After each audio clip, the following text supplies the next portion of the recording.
En este martes 15 de abril comenzamos esta nueva edición de Frecuencia Literaria. Como lo he mencionado, a inicios de este año, este programa se dedica a toda clase de libros. Vemos historia, ensayos, poesía, ficción, no ficción, como los grandes, digamos, categorías. La historia, por supuesto, siempre presente, investigación periodística. Y hoy un libro, para mi gusto, ineludible, porque básicamente también es la historia de nuestro país. Estamos hablando de ¿quién es Chile? 100 años de historia social y deportiva de Colo-Colo, 1925-2025, publicado por Planeta y obra del periodista y columnista Esteban Abarzúa, que nos acompaña. Como sabemos, Colo-Colo aplazó los festejos por su centenario, que es el sábado 19 de abril, o el 19 de abril, que cae sábado más bien, luego de la trágica muerte de sus dos hinchas en las afueras del Estadio Monumental. Ahora será más bien una conmemoración. Uno de los máximos ídolos vivos del Club Albo, Carlos Caselli, fue más allá. Al bajarse de todas las actividades, en calidad de embajador, planteó: no hay nada que celebrar. Embajador del centenario. Algo que se decidió, de hecho, a finales del año pasado. Pero la historia del equipo más popular, más ganador de Chile, no solo es de sombra, también de muchas luces, éxitos deportivos e historias desconocidas que explican en parte su raigambre tan profunda y tan transversal en buena parte de nuestro país. Bienvenido, Esteban Abarzúa, a Frecuencia Literaria por Radio USACH. ¿Cómo estás? Hola, Daniela, muchas gracias. Estoy bien, dentro de lo posible. Muchas gracias por la invitación para hablar justamente de quién es Chile. Yo creo que en esa respuesta probablemente están muchas de las cosas que estamos viviendo hoy día. Sí, antes de hablar del libro, que es bien interesante, yo te decía fuera de micrófono que no está dentro de mis pasiones, ni el deporte ni la pasión. Es un libro muy bien escrito que habla de nuestro país y que yo me atreveré a decir que no es solo para fanáticas y fanáticos, sino para público general. Pero en este contexto, ¿qué te pasa también a ti como autor? Hay cerca de 60 libros con distintas aristas y épocas o momentos de Colo-Colo. Tú, de esos 60, has escrito 10 también con distintos focos. Ahora estamos hablando de un siglo, de un centenario. Y cuéntanos un poco cómo fue este proceso de escritura y si sientes que se empaña o no con lo que sucedió el jueves pasado y este tema que anunciábamos. Sí, mira, vamos a llegar, yo creo que a más de 80 libros de Colo-Colo. Ah, ¿tanto así? Sí, vienen todavía algunos. Ya. De hecho, algunos pospusieron el lanzamiento, que eran en esta semana. Hay como 3 que eran en esta semana. La competencia. Yo he escrito 4 de Colo-Colo. Ya. Este es el cuarto. Los 10 son de fútbol en general. Sí. Perdón, ¿ayer eres colocolino? Por supuesto. Ya, por supuesto. De sangre altiva y noble corazón. Y claro, este libro tiene el objetivo de llenar un poco algunos vacíos de la historia de Colo-Colo, que siempre se contó desde el punto de vista, obviamente, de los títulos, sí, de las glorias, de los ídolos incluso, que por supuesto están bien, pero había una deuda, yo creo, con esta pregunta que está ahí de por qué Colo-Colo es tan popular, de por qué se dice que Colo-Colo es Chile, y cómo de pronto involucra a tanta gente desde la emocionalidad, desde los sentimientos o incluso desde la vivencia del día a día. Entonces ese objetivo, un poco el libro intenta desarrollarlo, y tratando de hacer justicia, como te digo, sobre todo a la gente. Cuando dicen que un club es su gente, yo creo que Colo-Colo es probablemente la respuesta más compleja a esa pregunta o a esa duda que uno se puede plantear. Bueno, ¿qué es Colo-Colo? Colo-Colo también, lamentablemente, es lo que ha pasado en estos días. ¿Por qué lo digo? En el lanzamiento del libro, que fue justamente el lunes pasado, el lunes 8, o lunes 7. De la semana donde se... De la misma semana, claro. Hicimos el lanzamiento en el Estadio Monumental.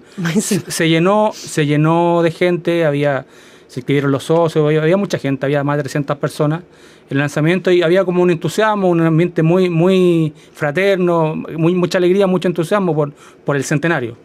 Y me hicieron una pregunta de por qué yo digo que Colo-Colo es Chile y cómo es la gente de Colo-Colo. Y yo dije que cuando uno dice con mucho orgullo que Colo-Colo es Chile, también tiene que responder a ciertas cosas. Tiene las virtudes y los defectos de Chile.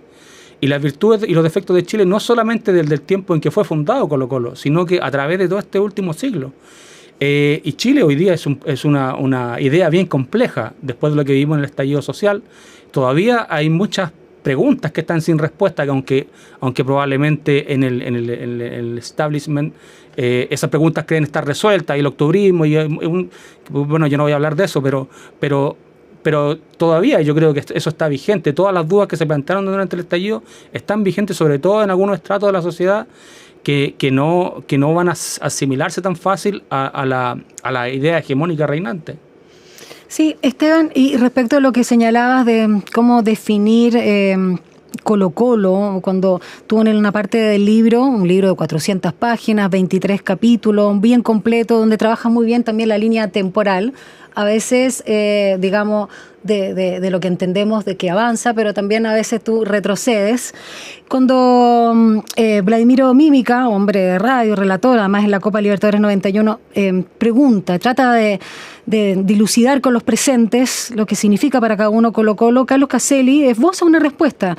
Y es bien bonito, más allá de la poesía que tenga, de su sensibilidad, dice: ni juntando a todos los poetas de la historia de Chile, a Neruda, a la Mistral, uno podría definir lo que es Colo-Colo. Es un sentimiento tan grande que no tiene palabras para poder decirlo. Y en ese sentido, un poco retomando tus palabras, Esteban, respecto a Chile, por eso la vuelta que tú das en el título, ¿quién es Chile? ¿Qué parte de nuestro karma histórico también representa muy bien o simboliza muy bien Colo-Colo? Sobre todo pensando en su génesis. Mira, lo que pasa es que son muchas cosas. Es una como pregunta, Caselli. Sí, una pregunta muy amplia. No, bueno, estuve con Caselli el jueves, y él me decía, el mismo día de los incidentes en el Estadio Monumental. ¿Antes o después? Antes. Nos juntamos a conversar donde siempre con el Tabeli ahí en el Príncipe de Gales, donde se junta él cuando quiere conversar, nos tomamos un café. Él me decía que Colo-Colo siempre ha sido parte de su vida y ha estado en las buenas y en las malas. Y este karma de Chile está representado por muchas cosas, como digo, a lo largo de un siglo. Colo-Colo, no hay que olvidar que Colo-Colo fue poco después de cumplir 50 años, él cumple 50 años el 75, y el 76 es intervenido. Sí. Se celebró la fiesta en el Estadio Monumental con la inauguración, la primera inauguración del Estadio Monumental en abril de 1975. Durante un periodo difícil no difícil, en realidad terrible, de la historia de Chile. Y el año siguiente, Colo-Colo, en abril del año siguiente, es intervenido por la dictadura de manera ilegal. Entonces, uno se pregunta hacia dónde va siempre Colo-Colo, y va a estar siempre empujado desde distintos sectores por el poder. Por el poder y como objeto de deseo, como te digo. No solo también, yo creo que en esto también involucra, hoy día, esa respuesta también involucra a sectores como la Garra Blanca. También es una pregunta que uno se puede hacer, de dónde viene, por qué existe la Garra Blanca en Colo-Colo. Es una barra brava que una explicación muy compleja, no es tan sencillo como decir son delincuentes y tienen que estar fuera de los estadios. Entonces, como te digo, es una situación muy compleja. Yo quiero como enfrentar eso desde un punto de vista que me parece necesario, que Colo-Colo siempre ha sido un espacio para segundas oportunidades también. Porque cuando hablamos de Chile, y si Colo-Colo es Chile, también hay gente que necesita segundas oportunidades. Creo que Colo-Colo ha tenido una labor social, por ejemplo, en las cárceles de Chile, permanentemente desde sus comienzos. De hecho, uno de los fundadores de Colo-Colo, que se llama Juan Quiñones, sí, que participa en 1924 en la primera convención de la Asociación General de Profesores. ¡Vámonos, Quiñones! El mismo de Vámonos, Quiñones, pero el año antes él está metido en la convención de los profesores, y es delegado por Constitución. Y como delegado por Constitución, él participa de una comisión de acción social donde uno de los puntos es que los profesores se involucren más en la rehabilitación de los presos. Entonces, Colo-Colo tiene esa vocación solidaria, tiene esa vocación desde sus comienzos por los que tienen menos, por los que sufren o por los que se equivocan, y eso es parte de, como te digo, de toda esta idea compleja de lo que es Chile y de lo que es Colo-Colo a lo largo de un siglo. Esteban, y ya que yo usaba la palabra, tú la recogiste muy bien, del tema del karma, y hablabas de Juan Quiñones, que es con quien finalmente David Arellano Moraga van al Quitapena y rompen ahí con los viejos, ellos son los rebeldes de Magallanes, y crean Colo-Colo, como todos muy bien saben. El hecho de que cuente como con un mártir, ¿no? El fundador, el goleador, el espíritu de Colo-Colo, David Arellano Moraga. ¿Eso también marca de alguna forma el espíritu, el alma, Alba? Lo marca de manera trágica, volvemos con las tragedias, y yo siempre hago una reflexión al respecto, más allá incluso del libro, pero lo que un poco pude investigar, porque David Arellano es una figura emblemática, es un revolucionario. Él desde niño tiene esa inquietud por practicar un fútbol distinto al fútbol científico que le llamaban en ese momento, y que para él es mucha disciplina, intransable, ¿no? Y además, o sea, no solo disciplina, también tiene que, o sea, lo que pasa es que, claro, cuando uno habla de disciplina cree que todo solamente es solamente portarse bien, sino que en el fondo es tener un método, tener un plan de juego. Los 7 mandamientos eran de... Claro, ser ordenado, los 7 mandamientos arellanos que están, bueno, si se respetaran hoy día, no tendríamos ninguno de los problemas que estamos viviendo, pero obviamente la historia avanza. Y David Arellano es un mártir e impacta en la sociedad de su tiempo.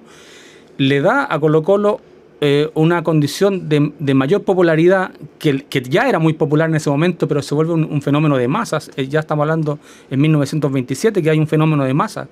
Pero Colo-Colo, yo también digo que pierde mucho con la muerte de David Arellano.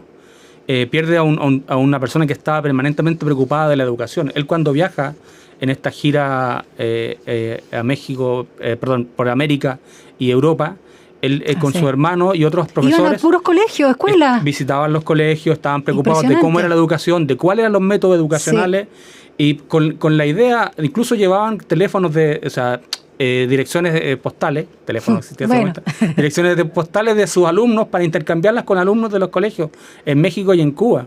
Entonces, tienen esa inquietud, obviamente está más desarrollada en su hermano Alberto, pero él, Juan Quiñones, que obviamente no viajó porque se lesionó la pierna antes del viaje, pero había 2 o 3 compañeros más que estaban permanentemente preocupados de este tema de la educación. Entonces, eso en Colo-Colo era un valor fundamental, la educación, la pedagogía.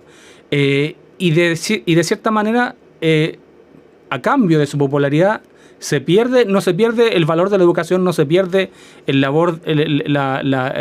ideal de preocuparse de los que tienen menos, pero sí se pierde esa inquietud, ese faro que tenía representado en la figura de David Arellano. Entonces es una cosa por otra, se vuelve el equipo el que está en todos los rincones de Chile, justamente a partir de la muerte de David, pero pierde a un hombre que era muy importante en su momento, era además capitán de la selección chilena, o sea, era goleador y capitán de la selección chilena, entonces era un jugador que cambió el fútbol chileno a partir de ese momento. Ya que estamos hablando de los arellanos, donde está por supuesto David, Alberto y el mono también, Pancho Francisco, que es 5 años mayor que David, hablemos de esta familia que está muy vinculada también con esta zona donde estamos justamente ahora, la estación de trenes, hoy estación Central, antes estación Alameda, si no me equivoco, Chuchunco, toda esta zona. Ellos llegan de Concepción, como tú nos das cuenta, el carpintero, ella dueña de casa.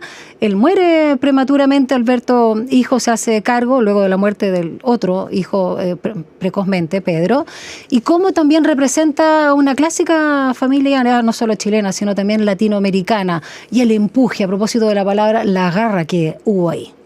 Sí, mira, ellos se instalan en 1895 acá en Santiago, estamos hablando de una población de 2 millones de habitantes, se instalan en un barrio que es complejo, en ese tiempo la estación Alameda, que el nombre posterior es Estación Central, era como el límite de la ciudad, un límite como todos los bordes, donde también existía la marginalidad, un poco más allá de la estación, hacia el sector sur había mucha marginalidad. Por suerte, o dentro de todo lo que uno puede esperar, por voluntad un poco de cómo se dieron las cosas, la relación de Antonio Arellano con la necesidad de trabajar, por ejemplo. Entonces se mantuvo cerca de la estación, muy cerca, a una cuadra. Todas las casas donde vivieron, ya sea en La Torre, que era la continuación de Alameda hacia allá, más allá de la estación central. En Thompson vivieron en Covadonga, que ahora es la calle Hermanos Arellano. Vivieron como en 3 o 4 casas, pero siempre al lado de la estación, claro, en el mismo sector. Entonces, siempre en el fondo se dieron cuenta que al frente estaba la Escuela Normal de Preceptores, que de hecho es hoy día la misma dirección donde funciona la Universidad de Santiago. Entonces, y siempre con la mira puesta en eso. Afortunadamente, el hermano mayor, Alberto, puede desarrollar esa inquietud pedagógica, se inscribe y arrastra a 2 de sus hermanos más, a David y a Guillermo, que es el menor, y pueden finalmente sobrevivir en una época que es bastante difícil. A comienzos de siglo en Chile había una mortalidad muy altísima. Y bueno, de hecho, ellos eran 12 hermanos, 12, y 6 solamente de ellos sobreviven para alcanzar la mayoría de edad. De hecho, bueno, David alcanza la mayoría de edad, pero igual fallece a los 24 años. Tenía una hernia. Entonces, claro, por el golpe que sufre en Valladolid, y hay una serie de lamentables coincidencias. Pero era muy difícil. La gente que estudiaba en ese momento, había un altísimo nivel de analfabetismo. Los niños que estudiaban salían apenas aprendían a leer, salían del colegio porque era más rentable para las familias que empezaran a trabajar que siguieran estudiando, porque las proyecciones que tenían de seguir estudiando tampoco eran en fondo terminar la educación, pero no había ninguna proyección para ellos en la universidad en ese momento, bueno, y durante mucho tiempo más en Chile. Entonces es una época muy difícil. Todo el tema de la industrialización de la sociedad chilena, la cuestión social de la que se habló hasta 1925. Entonces, con todas las protestas que hubo, se produce la huelga de la carne, por ejemplo, sí, en 1905. Bueno, en otras ciudades hay protestas incluso más sangrientas, en Santa María, en Iquique, y es una época de profundos cambios. Afortunadamente también se encuentran algunas soluciones y sobre todo, y un poco yo lo que rescato de todo ese proceso, sobre todo a través de la educación, de un proceso, por ejemplo, la Ley de Instrucción Primaria de 1920, que generan cambios, y de hecho, a partir de ese momento Chile recién empieza, como que se cambia la tendencia, y más del 50% de los chilenos sabe leer y escribir. O sea, que te escucho y hago el link involuntario con la historia de Gladys Marín, de la biografía que sacó hace poco Mario Amorós, justamente por la importancia vital de las escuelas normales como pilar de consolidación, más o menos en la misma época, respecto al Estado-Nación chileno en su centenario y cómo construyó finalmente la sociedad en la que estamos ahora. Hay otro arellano que no es pariente pero que es fundamental, uno de los profesores de educación física de la Escuela Normal de Preceptores, que le dan un gran impulso al fútbol entre sus estudiantes, que fue Erasmo Arellano Durán. Y uno de sus estudiantes destacados es Guillermo Martínez, quien sería el primer capitán de Magallanes. Hablemos de esas figuras que también son bien importantes, que tú relevas muchas de distintas épocas, pero estas de la génesis de lo que es Colo-Colo. Sí, mira, son fundamentales además en la historia del fútbol chileno. Erasmo Arellano funda 2 clubes en 1896 y 1897. 2 equipos en realidad. Sí, el Atlético... Con jugadores. El Atlético Instituto Nacional, sí, y el Atlético Escuela Normal. Son 2 clubes que, si uno les sigue la trayectoria, se transforman en Magallanes y después de Magallanes en Colo-Colo. Y el otro equipo, si uno le sigue la pista, se termina transformando en la Universidad de Chile. Entonces, a partir de ahí, yo traté de encontrar las líneas históricas. A partir de ahí uno puede sacar muchas conclusiones respecto de lo que es el fútbol.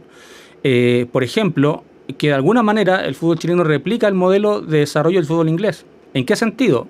Porque obviamente el fútbol lo traen los marineros, los comerciantes acá a Chile, claro, y que en cambio en Inglaterra nació en los colegios.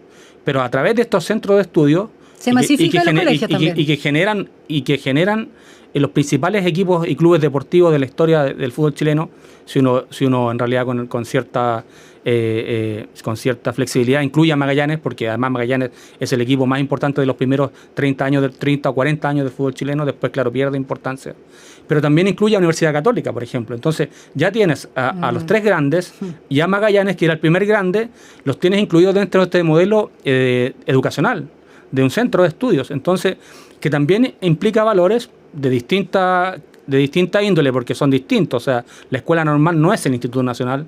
La escuela normal te da la oportunidad a gente de los sectores populares de obtener un oficio que es de profesor en ese momento, que tenía sus limitaciones. O sea, el profesor de instrucción primaria, hasta posteriormente que se funda el Instituto Pedagógico, o que aparece la posibilidad de que los profesores de educación física estudien en el físico en la Universidad de Chile, que eso es justamente Arellano y Quiñones son de las primeras generaciones del físico de la Chile, que por lo cual pueden convertirse en universitarios. A esto voy. Entonces, los de la escuela normal no eran universitarios. Los del Instituto Nacional y el internado Barros Arana sí tenían la posibilidad. Entonces son de clases distintas. Claro, entonces ahí a lo que voy es que tú puedes establecer ciertas diferencias entre lo que son los clubes Magallanes y Colo-Colo por un lado y las universidades por el otro. Tienen un elemento de élite en su fundación que se releva hasta bastante avanzado el siglo XX. Y el otro es Guillermo Martínez también, que también está involucrado de manera muy interesante en todo lo que es el proceso de la reforma de la educación desde el punto de vista de la educación física.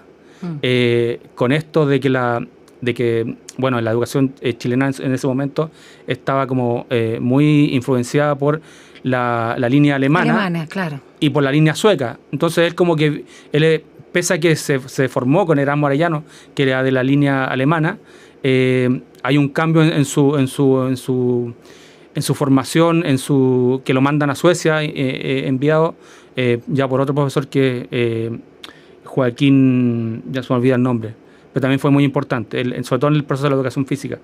Y lo envían a Suecia y él vuelve con esta idea y aplica, en el fondo, dos cosas que son muy interesantes. El deporte, que en ese tiempo era subestimado el valor del deporte, se hablaba mucho más de higiene, por ejemplo, sí, normas de higiene, del militarismo también. Entonces él agrega el deporte dentro del plan de estudios, o sea, más que agregarlo, lo valida y lo refuerza.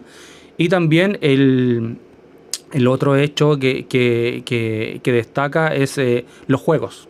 Los juegos, y en ese momento justo se da una coincidencia que, como Chile va a cumplir el primer centenario, también se agrega el tema de los valores de la raza, y ahí entra el tema todo de los araucanos. En ese momento se hablaba no se usaba la palabra mapuche, se usaba lo araucano como símbolo de la raza, y estaba muy enfatizado. Lautaro, Caupolicán, el mismo Colo-Colo, Guacolda, se hablaba, incluso se hicieron unos juegos en el 1910, 1911, se hicieron unos juegos araucanos donde participaban todos los colegios, donde justamente estaban Guillermo Martínez, estaba Erasmo Arellano y estaban los hermanos Arellano, estaban dentro de los colegios participando de esos juegos. Y es a Luis Contreras al que se le ocurre el nombre de este equipo y que convence a todos, que es el Lonco Colo-Colo, chileno, rebelde y sabio, ¿no? Sí. Dentro de los atributos que se plantearon ahí. Sí, pero es lo que te decía, en 1922, en la escuela normal, hay un equipo de Linao, se llama Linao. Es un juego araucano, le decían en ese momento, pero es de origen huilliche. Es como el rugby, se juega con las manos y con una pelota.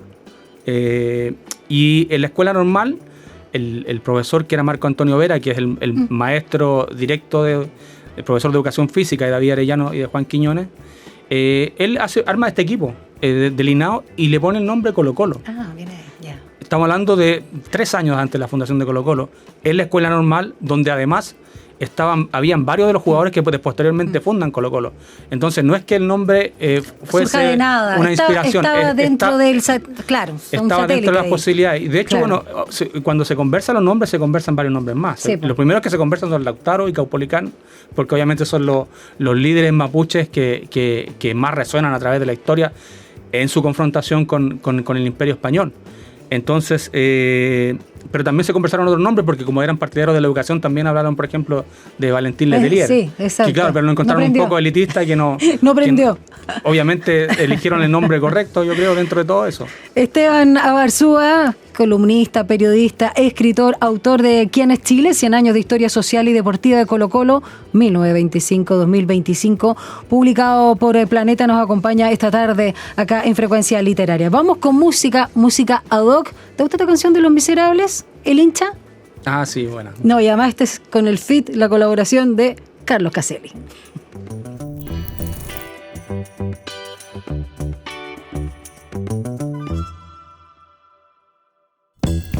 Y continuamos acá en Frecuencia Literaria por la 94.5, Radio USACH, conversando sobre este libro sumamente interesante, me encanta el título, ¿Quién es Chile?, de Esteban Abarzúa, y que da cuenta de los 100 años de historia social. Ahí yo hago también el énfasis, y deportiva de Colo-Colo durante 1925 y este año en curso.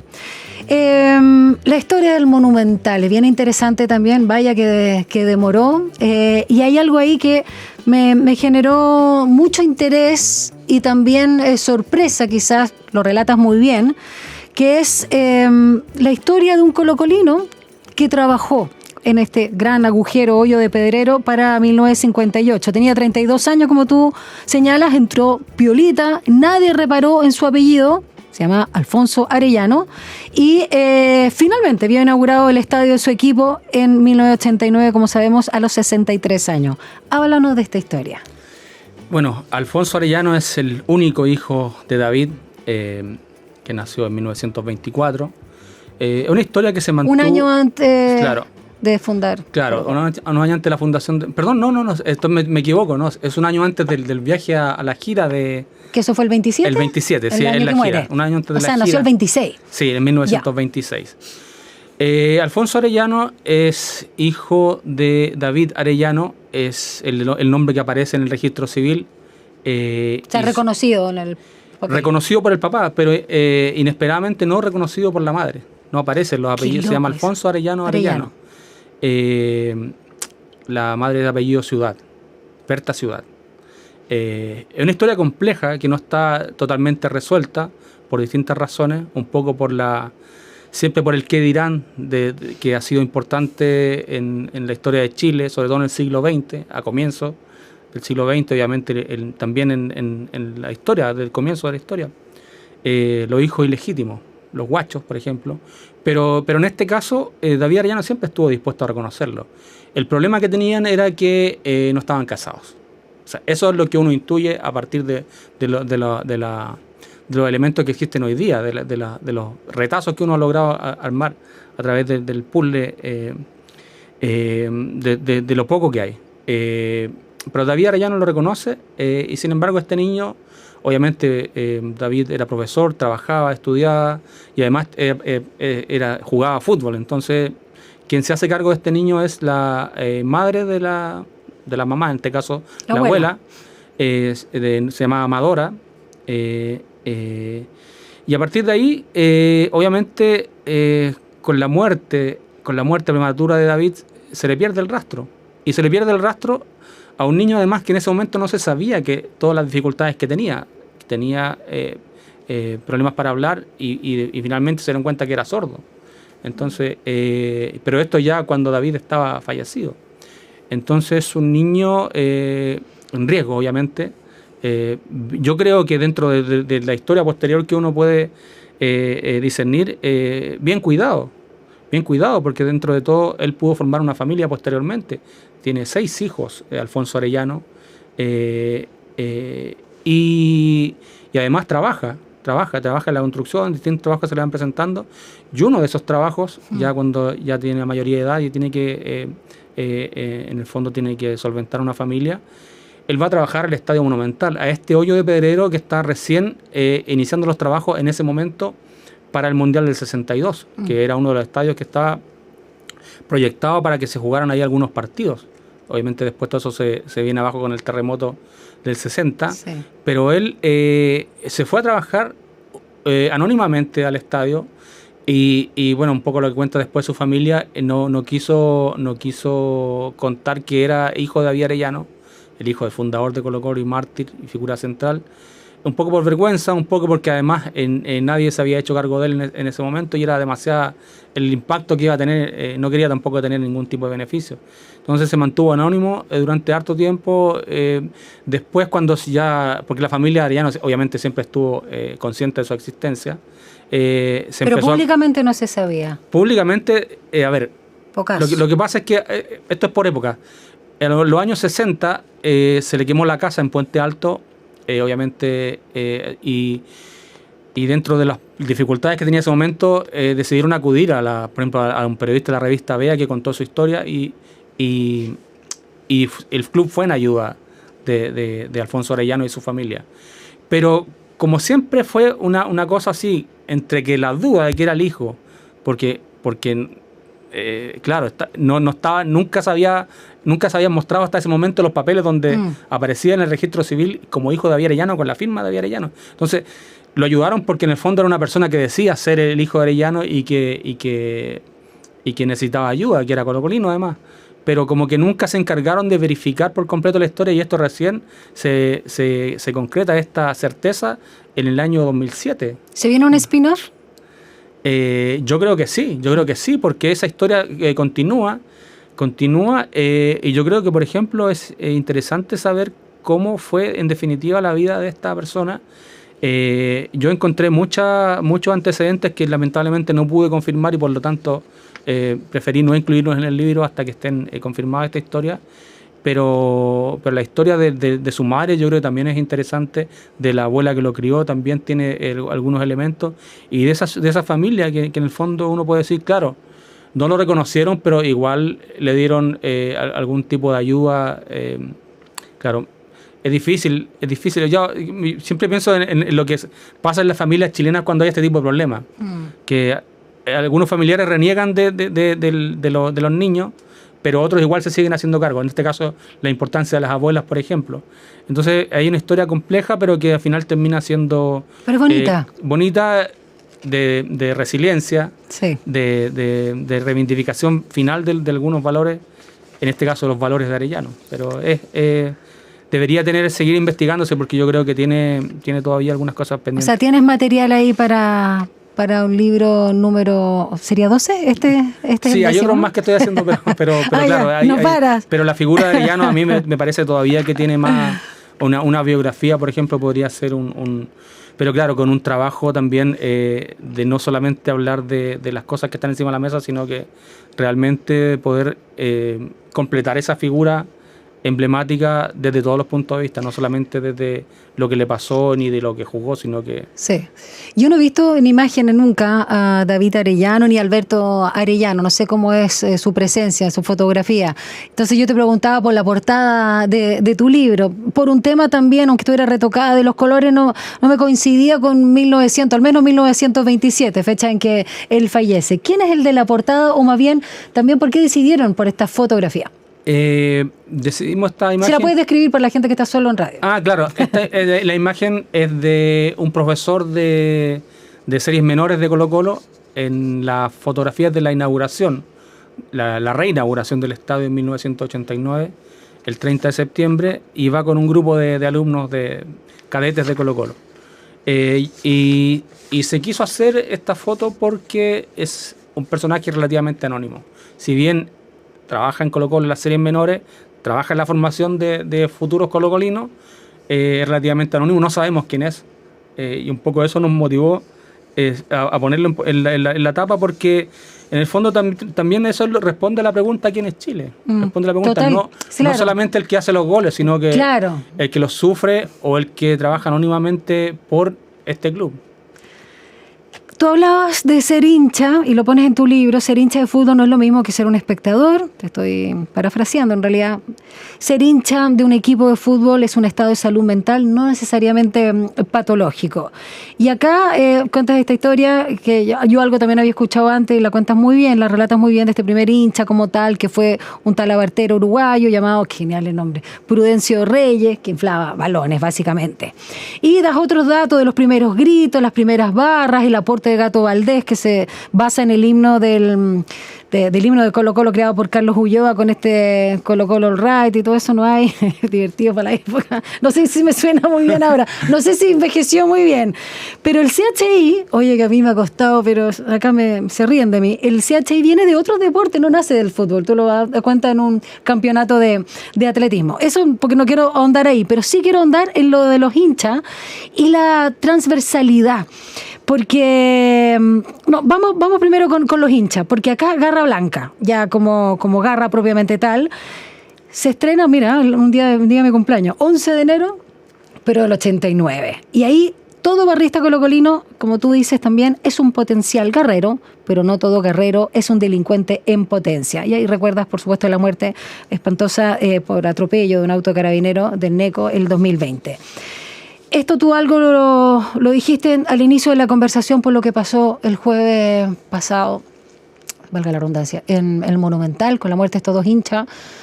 Todavía no, algunos dicen 12 años, otros 13, pero estamos hablando de un niño y una joven de 18. ¿Qué es para ti la Garra Blanca? Porque es complejo la definición, hay mucho prejuicio, caricatura, tampoco se puede meter a todos dentro del mismo saco, en fin. La Garra Blanca es un espacio donde entra mucha gente, donde un espacio físico en primer lugar en el estadio, pero también es una idea más compleja que invita a la participación de mucha gente que de alguna manera vehiculiza distintas situaciones que se viven en las poblaciones de Chile. Uno de esos problemas es la delincuencia, pero hay otros valores, por ejemplo, en las poblaciones que obviamente están muy presentes. Yo nací en una población, me crié, viví 30 años en una población, San Gregorio, en La Granja, y conozco un poco, sé de qué estoy hablando.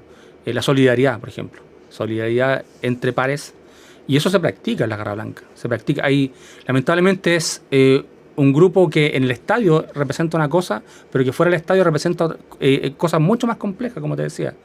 Entonces, la Garra Blanca... en el territorio ocupa un rol importante. Claro, la territorialidad, lamentablemente también, eso también está asociado, o sea, uno tampoco se puede poner la venda en los ojos, también está asociado a la territorialidad, a la delincuencia, al narcotráfico incluso. O sea, ahí hay una transgresión de algunos barristas que lleva más allá, y lamentablemente, y que se asocian con el narco en las poblaciones.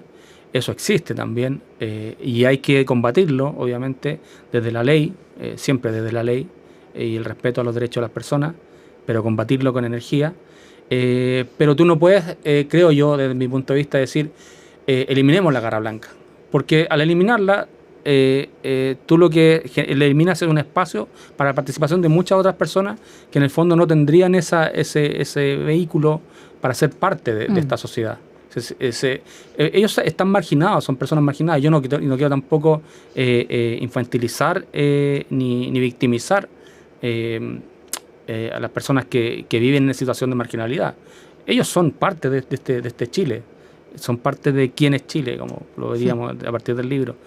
Pero uno no puede, a través de opiniones, por ejemplo, como que son deshumanizantes, por ejemplo, y que son todos delincuentes, el simio les dicen, eso involucra una serie de consecuencias para esta sociedad que son complejas. Por ejemplo, si uno los deja fuera del sistema, todas esas personas van a volver de alguna forma con, por ejemplo, quemando las estaciones del metro, por ejemplo.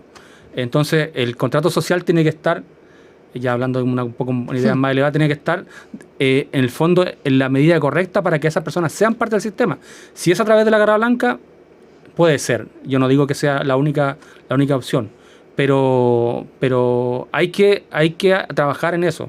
Creo que ese es básicamente el problema, que no se ha trabajado lo suficiente en eso. O sea, la represión es necesaria, sobre todo en casos como los que se produjeron en el estadio el día jueves. ¿Tú sabes, perdona que la interrupción, cómo operaba finalmente o no operaba Estadio Seguro? Porque la verdad es que uno escucha en la prensa y nadie tenía mucha idea de qué es lo que hacía o no. Estadio Seguro es un organismo que se ideó con ciertas prerrogativas, pero que fueron desapareciendo con el tiempo. Y hoy era solamente un organismo que se dedicaba a timbrar documentos, a recibir informes y traspasarlos a la autoridad, que en este caso era la delegación presidencial, que era la que sí tenía la atribución en la que tomaba las determinaciones. Pero como es un organismo que todavía funcionaba, por ejemplo, el día de jueves en el estadio, no fue capaz, por ejemplo, de tomar las decisiones correctas porque no tenían las atribuciones, porque ya les habían pasado tantas veces por encima que en realidad ellos tenían que, claro, si querían seguir jugando, la Conmebol quería seguir jugando el partido, ellos no tenían la atribución para decir, no, lo vamos a parar.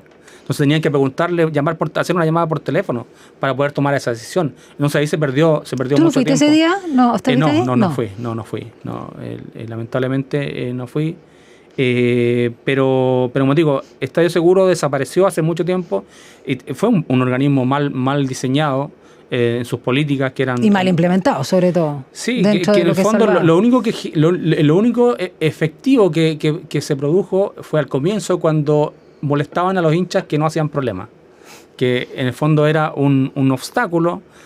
Quitaron coches de guagua, paraguas en los días de lluvia, te revisaban los bolsos y te sacaban hasta la lapicera. En el fondo ya, elementos contundentes, ya uno puede entender toda esa lógica. Como el aeropuerto. Pero los hinchas, las barras seguían ingresando fuegos artificiales, seguían entrando piedra al estadio, entonces en el fondo el beneficio era cero y solamente incomodar a la gente que sí estaba dispuesta a mostrar sus cosas a la entrada del estadio.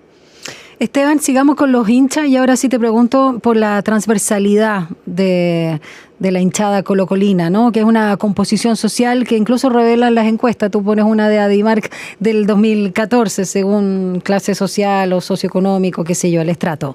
Y hay muchos presidentes que están presentes en la historia de Colo-Colo, ya sea porque los recibieron en La Moneda antes de una gira, por la misma Copa Libertadores, pero también dos figuras que generan ruido hasta el día de hoy que se trataron de apoderar de alguna forma de Colo-Colo. Por un lado, y no sé, cuéntanos ahí cuán mito o no, Pinochet, la dictadura, y tú hablabas de la intervención del 76, y también luego Piñera cuando en blanco y negro se hace parte del directorio el 2006, si no me equivoco. Hablemos también ahí del objeto del deseo nuevamente. Sí, mira, en la dictadura del año 76, pasa que con Pinochet se habla mucho de los 300 millones por el Estadio Monumental que ofreció y que al final obviamente no tenía ninguna intención de entregar y como de hecho ocurrió. Pero la participación de Pinochet en Colo-Colo es previa y sobre todo en este momento del 76, que a mi modo de ver respecto a la investigación que hice, es el momento más duro de la historia de Colo-Colo, porque significa una utilización ilegal.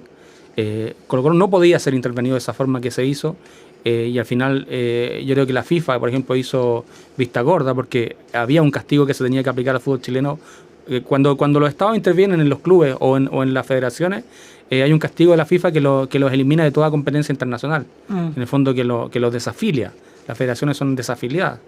Obviamente la FIFA, que había permitido que Chile jugara en el Estadio Nacional en 73 en un campo de concentración, políticamente obviamente no iba a intervenir de esa forma. Pero Colo-Colo fue utilizado y de manera violenta. Cuando Colo-Colo es intervenido, la misma semana que Colo-Colo es intervenido, se inicia el sistema de pronósticos deportivos, la famosa Polla-Gol. Y la famosa Polla-Gol que fue anunciada como un regalo para la juventud chilena el 24 de diciembre de 1975 y que fue conversada durante las reuniones secretas de la Junta de Gobierno, obviamente como un mecanismo, una política pública, pero un mecanismo de manipulación de las conciencias. Claro, yo jugué a la Polla-Gol, era entretenido, pero fue diseñada para que la gente, y se conversaba en los departamentos, el departamento de psicología que asesoraba a la Junta, se conversaba que era una posibilidad de que la gente, claro, encontrara un espacio de participación, pero para que también de alegría y de solidaridad y de valores sanos en principio, pero que olvidara las ideas que la habían asediado durante la Unidad Popular. Entonces, es político, es un diseño político. Claro. Entonces, y la Boyacol parte el mismo fin de semana en que Colo-Colo es intervenido. Entonces, evidentemente, y quienes toman las decisiones son las mismas personas. Entonces, evidentemente hay un nexo que es no menor. El clásico, Colo-Colo Universidad de Chile, se empieza a hablar recién de clásico como tal, como el clásico del fútbol chileno. Tiene un capítulo dedicado a eso, Claro. la era de los clásicos. También, en octubre de 1976, de hecho, la primera vez que sabe el clásico, en la revista Estadio, es en un folletín que viene anexo a la revista, que es sobre el partido, ya no me acuerdo qué partido era, pero era el partido número 3, por decirte, de la Boyacol, el clásico de Colo-Colo Universidad de Chile, y que era como el que había que poner la triple porque no se sabía quién iba a ganar. Y claro, pero entonces también uno interpreta a partir de todos esos elementos que están ahí encima de la mesa, que también la popularidad de los clubes como Colo-Colo y Universidad de Chile tiene una evolución a partir de esta intervención de la dictadura, que es en el fondo también una intervención mucho más grande, que es de la economía chilena. O sea, los mismos que en el verano del 76 empiezan ya a diseñar el shock, la política del Chicago shock. Boys. Los Chicago Boys. Con el ladrillo. Claro, esos mismos en el fondo se hacen cargo de Colo-Colo. Y el grupo Vial, el VHC, y claro, el 78, a fines del 78, tienen que salir porque obviamente fracasan, no tienen ninguna idea de fútbol, y los empresarios que ponen y dejan a Colo-Colo con muchas deudas que son deudas de arrastre que se terminan pagando hasta el año 85, 86. Entonces es una situación muy dura, y a lo que voy, como digo, porque me preguntaste por Piñera, sí. es distinto. Piñera obviamente es un empresario muy inteligente, iba a decir, pero también vivaracho, y que fue capaz de detectar la importancia de Colo-Colo. Sí. Obviamente no fue difícil leer eso. No es difícil, pero él encontró la manera de participar. Sí. Encontró la manera. Su proyecto de sociedad anónima la ingresa el último día de su trabajo como senador. Sí. El 10 de marzo de 1998. Y a partir de ahí empieza a correr una bola. Él habla por teléfono. El día que Colo-Colo quiebra, habla por teléfono con el subsecretario de Deportes, que es Arturo Solana. Eso fue en 2002, ¿no? 2002, sí. Segunda colotón que se hace. Claro. y llama por teléfono para apurar el proyecto de Sociedad Anónima. Entonces Colo-Colo es el primer club que se transforma en Sociedad Anónima, no deportiva, pero que es distinto al sistema. Y ahí está Piñera, incluso desde los primeros días. De hecho, Piñera es uno de los primeros compradores de acciones del año 2005, pero él no lo reconoce durante las elecciones presidenciales del 2005, porque no le aseguraba que Colo-Colo fuera un plus en su candidatura. De hecho, Colo-Colo queda eliminado el 2005, queda eliminado en noviembre en un partido con La Serena, porque se jugaba con sistema de playoff. Eran eliminaciones directas. Queda eliminado con La Serena en noviembre. Entonces Piñera no se atreve a reconocer que ya tenía acción en Colo-Colo, y lo hace después. Y bueno, ya después con todo el tema que aparece participando desde 2006, en la candidatura de 2009, Colo-Colo sale campeón el 10 de diciembre de 2009, y el 13 de diciembre es el cierre de campaña de Sebastián Piñera para la elección donde era favorito ya, y lo primero que hace diciendo cómo están los colocolinos en cierre de campaña. Entonces obviamente hay un manejo de él de acuerdo a sus conveniencias. Bueno, hay cosas muy interesantes, relevas y destaca figuras, entre ellas, por supuesto, Carlos Caselli, con palabras, además desde el Congreso, el mismo 73, ahí cuando era jovencito, de parte de Volodya Teitelbaum, que se refirió a él con admiración. Y luego, bueno, ya cuando terminas tu libro, está de Barty King, Los sueños de niñez, y bueno, todas estas nuevas generaciones. Muy completo tu libro, muy entretenido. Mi última pregunta, ¿quién es Chile? Colo-Colo, sin ningún lugar a duda. Después, más aún después de lo que hemos visto en estos días. Ufa, ya, bueno, sí. Un libro que ya fue presentado oficialmente, se encuentra en las mejores librerías, y que viene también a completar la obra de Esteban Abarzúa. Y qué rico que haya llegado este momento, me imagino, ¿no? Como periodista, como colocolino, como escritor, poder tener este libro del centenario. Sí, más allá de la tragedia del 10 de abril, que se va a recordar, que probablemente se van a escribir otras cosas sobre eso. Es un momento de encuentro. Yo creo que, bueno, está este libro, hay otros otras publicaciones, hay situaciones, celebraciones o conmemoraciones, como decía ayer ¿Qué Carlos vas a hacer Castelli. tú el 19? Voy a ir al cementerio, al mausoleo de viejos cracks de Colo Colo y bueno, ¿Todavía existe el quitapena? el quitapena existe, pero Porque en otro lugar. sí, tú das cuenta ahí de las distintas direcciones. Se me perdió un papel yo dando vueltas. Claro, el quitapena es que Está bueno ese capítulo, me encantó. encontré que era mucho más antiguo de lo que pensaban. Que todos lo situaban como en 1900, pero en realidad funcionaba prácticamente desde el 1855. Casi parecido al cementerio, o sea, digamos en la fecha. Pocos años después. Que bueno, exacto. que obviamente ¿se entiende? Siempre al lado de los cementerios se instalaron bares justamente para el olvido. Felicitaciones, Esteban Aberzúa. Gran libro, muy completo, interesante, muy bien escrito y que da cuenta finalmente de Chile, de nuestro país en los últimos 100 años o el último siglo a partir de Colo Colo. Muchas gracias por la invitación. Y nos vamos con música ad hoc. Dejamos hecha la invitación. Ya viene Mirna Schindler, viene como siempre sin pretexto. Y nos vamos con los fabulosos Cadillacs. Esto es La Marcha del Golazo Solitario. Chao.